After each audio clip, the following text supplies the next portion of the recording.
আজকে দেখাতে চলেছি জগা খিচুড়ির রেসিপি। সমস্ত রকম সবজি কেটে নিয়েছি, যেমন আছে গাজর, তার সঙ্গে আছে বাঁধাকপি, তার সঙ্গে আছে মটরশুঁটি, বেগুন, তার সঙ্গে আছে শিম এবং তার সাথে আছে বিনস এবং তার সঙ্গে আছে ফুলকপি এবং ফুলকপির শেষে আছে পালং শাক। এই সবজিগুলোর পাশাপাশি নেওয়া হয়েছে সোনা মুগ ডাল এবং তার সাথে নেওয়া হয়েছে আতপ চাল। দোকান থেকে যে আতপ চাল কিনতে পাওয়া যায় সেই আতপ চাল এবং তার সঙ্গে আদা এবং জিরে দুটো আগে থেকে পেস্ট করে নেওয়া হয়েছে।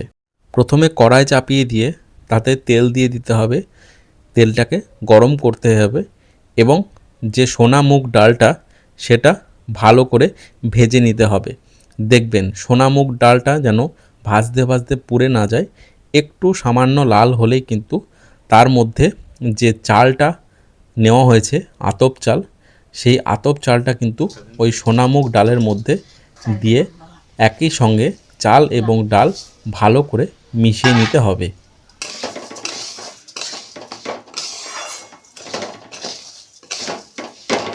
চাল ও ডাল ভালো করে মেশানো কমপ্লিট হয়ে গেলে ওই চাল এবং ডালটাকে অন্য একটি পাত্রে রেখে দিতে হবে। আবারও গ্যাসের উপর কড়াই চাপিয়ে দিয়ে তাতে তেল দিয়ে দিতে হবে এবং তেলটাকে ভালো করে গরম করতে হবে। এবার সবজিগুলো এক এক করে ভাজতে হবে। তো একটা জিনিস বলে দিই, আলুটা পরে অ্যাড করা হয়েছে, অবশ্যই কিন্তু আলু লাগবে সবজির মধ্যে, তো আলুটা অবশ্যই কিন্তু দিয়ে নেবেন। তো প্রথমে আলুগুলোকে ভেজে নিতে হবে। আলুগুলো অল্প পরিমাণ ভাজা হয়ে গেলে তারপরে দিয়ে দিতে হবে কেটে রাখা গাজরগুলোকে। গাজরগুলো দেওয়ার পরপরই দিয়ে দিতে হবে কেটে রাখা ফুলকপিগুলোকে এবং গাজর, আলু এবং ফুলকপিকে হালকা করে ভেজে নিতে হবে। ওগুলো ভাজতে ভাজতেই দিয়ে দিতে হবে কেটে রাখা শিম ও কেটে রাখা বিনস, দিয়ে আবারও সবজিগুলোকে একসঙ্গে ভাজতে হবে। এবারে দিয়ে দিতে হবে কেটে রাখা বেগুন, তারপর পরই দিয়ে দিতে হবে ছাড়িয়ে রাখা মটরশুঁটিগুলো। বিভিন্ন রকম সবজি দিয়ে খিচুড়ি রান্না করলে কষ্ট একটাই, সেটা হচ্ছে এই সবজিটা ভাজা অবস্থায়, কারণ সমস্ত সবজিগুলোকে একসঙ্গে ভাজতে হয়, তো সেই জন্য কষ্ট হচ্ছে এটাই। বাকি সবজিগুলো ভাজতে ভাজতে দিয়ে দিতে হবে বাঁধাকপি।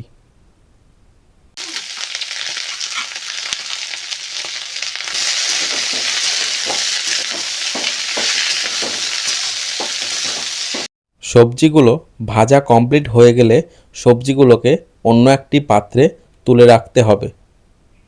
এবার গ্যাসের উপর হাঁড়ি বসিয়ে তাতে জল দিতে হবে এবং জলটাকে গরম করতে হবে অনেকক্ষণ। জলটা গরম হয়ে আসলে তাতে চাল এবং ডাল যেটা মেশানো ছিল সেটা দিয়ে দিতে হবে এবং তার মধ্যে দিতে হবে 2 থেকে 3টে চেরা কাঁচা লঙ্কা, দিয়ে হাতা কিংবা খুন্তি দিয়ে একটু নাড়িয়ে দিতে হবে এবং তার পরপরই দিয়ে দিতে হবে যে সবজিগুলো ভেজে রাখা হলো সেই সমস্ত সবজিগুলোকে দিয়ে দিতে হবে, কারণ চাল এবং ডাল যখন সিদ্ধ হয়ে যাবে তার সঙ্গে সঙ্গেই কিন্তু সবজিগুলো সিদ্ধ হয়ে যাবে। বিভিন্ন রকম সবজি দিয়ে এই রকম খিচুড়ি একবার বাড়িতে ট্রাই করে দেখবেন, আমি নিশ্চিত প্রত্যেকের ভালো লাগবে। জল একটু ফুটে আসলে তারপরে দিয়ে দিতে হবে কেটে রাখা পালং শাকের পাতা, কারণ শাকটাও কিন্তু সেদ্ধ হবে। তো একটু জলটা ফুটে আসলে তখন শাকটা দিয়ে দেবেন, দিয়ে হাতা কিংবা খুন্তি দিয়ে একটু নাড়িয়ে দেবেন।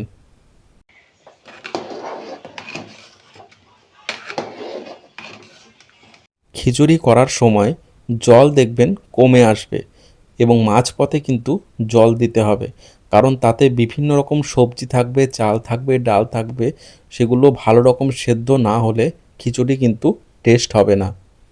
খিচুড়ি ভালো রকম ফুটে গেছে, এবার পরিমাণ মতন লবণ, পরিমাণ মতন হলুদ দিয়ে দিতে হবে। দিয়ে আবারও ভালো করে নেড়ে দিতে হবে।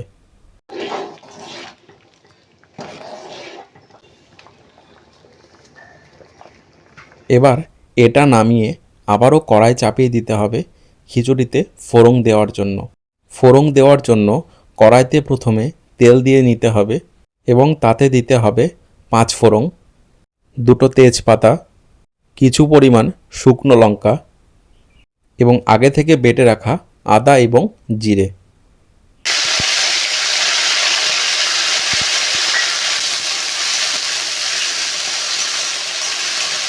এবং তার সঙ্গে স্বাদ ব্যালেন্স করার জন্য দিয়ে দিতে হবে চিনি।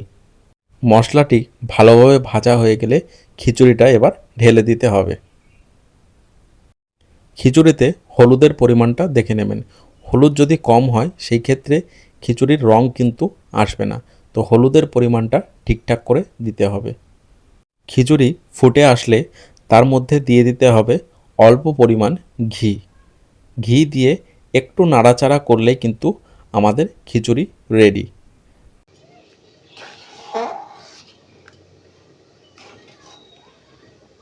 তো বন্ধুরা, আমাদের আজকে সমস্ত সবজি দিয়ে জগা খিচুড়ি কিন্তু রেডি। তো আজকের রেসিপিটি কেমন লাগলো অবশ্যই জানাবেন। তো এবার খিচুড়িটিকে অন্য একটি পাত্রে নামিয়ে নিতে হবে। তো দেখতেই পাচ্ছেন সমস্ত রকম সবজি কিন্তু খিচুড়িতে ভর্তি।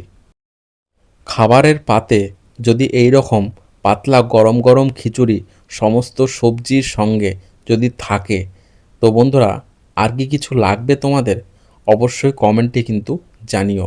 এবং ভিডিওটি যদি ভালো লেগে থাকে অবশ্যই চ্যানেলটিকে সাবস্ক্রাইব করে পাশে থাকবেন। দেখা হচ্ছে নতুন ভিডিও নিয়ে।